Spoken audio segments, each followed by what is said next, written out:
श्रीराम. साधक हो, सध्या आपण सोमवार ते शनिवार श्री ब्रह्मचैतन्य गोंदवलेकर महाराज यांच्या परंपरेतील साखरखेर्डा येथील संत परमपूज्य श्री प्रल्हाद महाराज यांचे श्री देवीदास अमृत मोहोरीला लिखित संक्षिप्त चरित्राचा आस्वाद घेत आहोत. तसेच रविवारी श्री महाराजांच्या काही भक्तांचे अनुभव ऐकणार आहोत.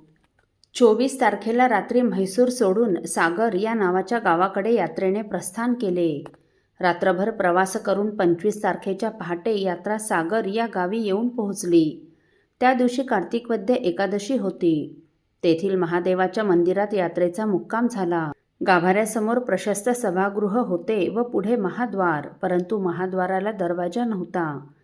गाभाऱ्यासमोर राम मांडले. सर्वांची स्नाने झाली. रामाची पूजा होऊन श्री महाराजांचा नियमाचा जप झाला. एकादशी असल्यामुळे फराळाचा नैवेद्य होऊन आरती झाली व सर्वांचा फराळ झाला. गावातील बरीच मंडळी श्री महाराजांच्या दर्शनास आली. नंतर तेथेच सायन उपासना होऊन भजन झाले व सर्वांचे फराळही झाले. रात्रभराच्या प्रवासाने सर्वच मंडळी थकून गेली होती. त्यामुळे सभा मंडपातच यात्रेकरू मंडळींनी आपापल्या पथाऱ्या लावल्या व सर्वच जण गाढ झोपी गेले. मंदिराला लागून असणाऱ्या शेजारच्या घरात 2 कानडी बंधू राहत होते. एवढी मोठी भव्य यात्रा ते प्रथमच पाहत होते.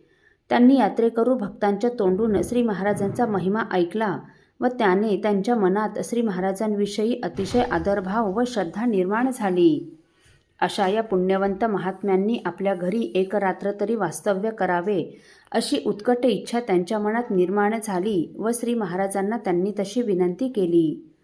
त्यांचा प्रेमळ आग्रह पाहून श्री महाराजांनी त्यांच्याकडे रात्री विश्रांतीसाठी जाण्याचे मान्य केले. रात्रीचा 1:30 वाजला होता. सर्व यात्रेकरू गाढ झोपी गेले होते. श्री महाराज विश्रांतीसाठी कानडी बंधूंकडे जाण्यास निघाले तेव्हा देसाई बामणीकर, गोपाळराव शुक्ल, गणेश वाटूरकर, सखाराम तांबटकर, विनायकराव ही सर्व सेवेकरी मंडळी त्यांच्याबरोबरच जाऊ लागली. ते पाहून श्री महाराज या सर्वांना म्हणाले, हे पहा, आज एकादशी म्हणजे हरिदिन आहे. तेव्हा तुम्ही आज झोपू नका आणि रामरायापुढे रघुपती राघव राजारामचा पहारा चालू ठेवा. आज्ञेप्रमाणे ही सर्व सेवेकरी मंडळी मंदिरात येऊन आळीपाळीने पहारा देऊ लागली. पहारा सुरू झाल्यावर साधारण अर्ध्या पाऊण तासाने म्हणजेच रात्री 2:30च्या सुमारास अकराळ विक्राळ चेहऱ्याचे 15-20 दांडगे लोक हातात काठ्या घेऊन मंदिराच्या महाद्वारात उभे असलेले पहारा देणाऱ्या गणेश वाटोरकरच्या दृष्टीस पडले. त्यांना पाहून त्याची बोबडी वळली. तरीही तो मोठमोठ्याने आवाज काढून रघुपती राघव राजारामचा गजर करीत पहारा देऊ लागला व जवळच पेंगत पडलेल्या लोकांना पायाने हलवून उठवू लागला. त्यामुळे ते जागे झाले. तेव्हा गणेशने फक्त महाद्वाराकडे संकेतार्थ हात केला. महाद्वाराकडे पाहिल्यावर समोर हातात काठ्या घेतलेले दरोडेखोर दिसताच भीतीने सगळ्यांचीच गाळण उडाली. अशावेळी गप्प बसणे ठीक नाही. आपण लोकांना उठवले पाहिजे असा विचार करून विनायकरावांनी हळूहळू 50 यात्रेकरूंना उठवून आणले. त्यानंतरही त्या दरोडेखोरांनी 15-20 मिनिटे आपली जागा सोडली नाही. परंतु जेव्हा सर्वच उठलेले दिसले तेव्हा मात्र ते निघून गेले. त्यांनी कुणाला काही त्रास दिला नाही.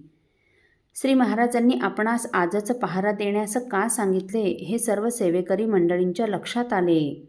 सकाळी ही घटना श्री महाराजांच्या कानावर घातली तेव्हा ते म्हणाले, अरे, तुम्ही रामासाठी जागरण करून पहारा दिला ना, त्याचा तो सांभाळून घेतो.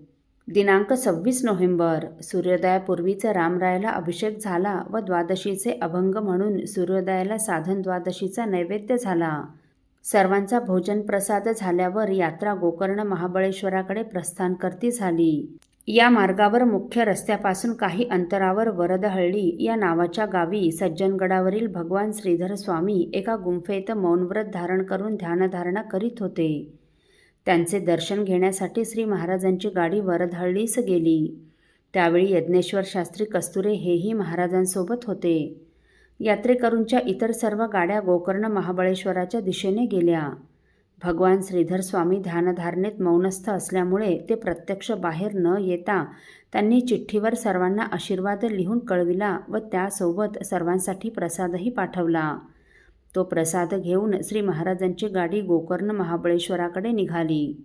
गोकर्णाला येऊन सर्वांनी समुद्र स्नान व महाबळेश्वराचे दर्शन घेतले.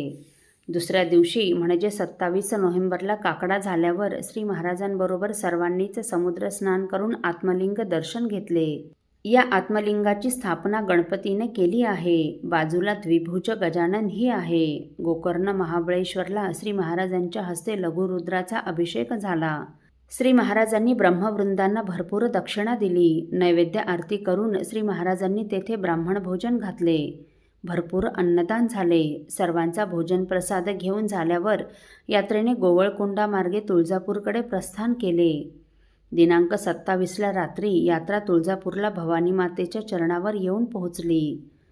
दिनांक 28 नोव्हेंबरला सकाळी काकडा व आन्हिका आटोपून तुळजाभवानी मातेला स्त्रीसुक्ताचा अभिषेक करून पुरणाचा नैवेद्य केला. सर्वांचा भोजन प्रसाद घेऊन झाल्यावर तेथून दुपारी 5च्या सुमारास निघून यात्रा श्री क्षेत्र पैठण येथे रात्री 11 वाजता पोहोचली. बाहेरील नाथ मंदिरात यात्रेचा मुक्काम झाला. रात्री अल्पोपहार करून सर्वांनी विश्रांती घेतली. दिनांक 29 नोव्हेंबर श्री क्षेत्र पैठण हे या यात्रेतील शेवटचे तीर्थक्षेत्र. सकाळी गोदावरीत कृष्णकमळ तीर्थावर सर्वांनी स्नाने केली व सर्वांनी भक्तिभावाने श्री एकनाथ महाराजांच्या समाधीचे दर्शन घेतले. श्रीनाथांच्या समाधीचा अभिषेक करून श्रीनाथांना आणि श्री रामरायला एकाच वेळी नैवेद्य झाला. महाप्रसाद झाल्यावर घटकाभर सर्वांनी विश्रांती घेतली. विश्रांतीनंतर यात्रेतील भक्त मंडळींनी श्री महाराजांना हात जोडून विनंती केली की महाराज, श्री रामेश्वराची यात्रा आपल्या कृपाशीर्वादाने जशी सुखरूप व आनंदात पार पडली तशीच श्री बद्रीनारायणाची यात्रा आपल्या सहवासात व मार्गदर्शनाखाली व्हावी अशी आम्हा सर्वांची इच्छा असून ती आपण पूर्ण करावी अशी आपल्या चरणी आम्हा सर्वांची प्रार्थना आहे. हे ऐकताच श्री महाराज म्हणाले, येथे प्रत्यक्ष नाथ बसलेले आहेत. तुमचा मनोदय त्यांना कळला आहे. सत्यसंकल्पाचा दाता भगवान याप्रमाणे प्रभू रामराय तुमची इच्छा पूर्ण करतील असे आशीर्वचन श्री महाराजांच्या मुखातून बाहेर पडताच सर्वांनी उच्चस्वराने जयघोष करून नाथांना साष्टांग नमस्कार घातला आणि यात्रेने तेथून जालनामार्गे साखरखेर्ड्याच्या दिशेने प्रस्थान केले. श्री महाराजांची गाडी केवळ जालन्याला राम मंदिरात आली. महाराजांनी श्री रामरायाचे दर्शन घेतले व तेही लगेच साखरखेर्ड्याच्या दिशेने मार्गस्थ झाले. सर्व यात्रा जालना गावावरून साखरखेर्ड्याच्या दिशेने मार्गस्थ झाली होती.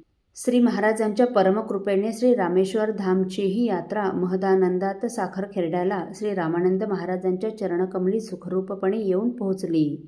दिनांक 30 नोव्हेंबर 1970ला सकाळी श्री सद्गुरू रामरायाला अभिषेक नैवेद्य करून मोठ्या प्रमाणात माउंदे झाले.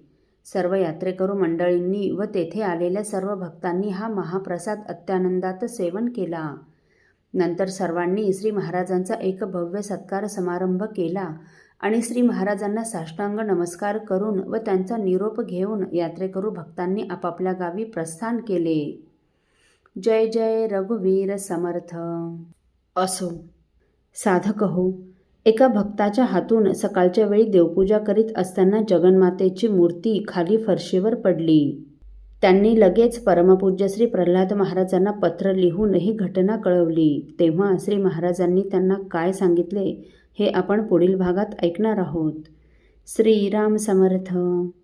आपल्यातील कोणा श्रींच्या भक्तांना श्रींचे काही अनुभव आले असतील तर कृपया आपण मला ते 9422843253 अथवा सुनील दादांच्या 9892608401 या व्हॉट्सअप नंबरवर कळवावेत अशी नम्र विनंती. श्रीराम समर्थ.